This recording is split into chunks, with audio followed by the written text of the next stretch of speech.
Hello, my name is Lowell, and this is for FTE 217. It's October 19th, 2025, and the three components I'm going to pick from are the bolt carrier, the lower assembly, and the barrel assembly. And their dimensions are 0.058 of a thousandth. The lower assembly is 7 inches in length, 3.9 in height, and 1.4 in width, all in inches. The barrel assembly is 16 inches for the barrel. Gas tube is recommended 9 inches for this specific barrel assembly. And the failures that I'm going to have for each one of these components is for the bolt carrier assembly, it'd be the failure to fire if it's not assembled properly between the firing pin, the extractor pin, or just the bolt carrier has something wrong with inside, mainly being the firing pin not set in the firearm correctly. For the lower assembly, it would be failure to feed is the more than likely failure to happen, because if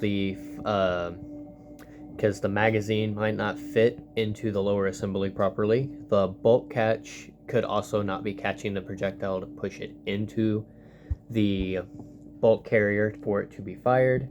And then for barrel assembly, the gas tube could be put in wrong and set the wrong way,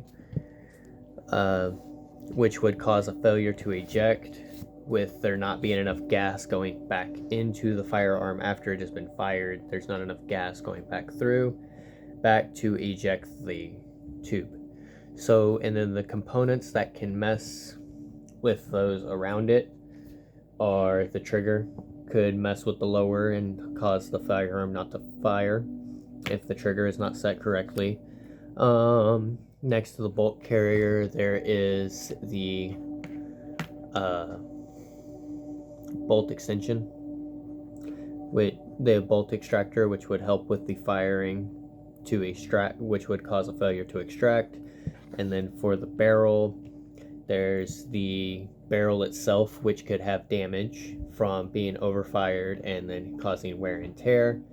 And then possible things for them to avoid doing, to avoid this would be, can the cat move?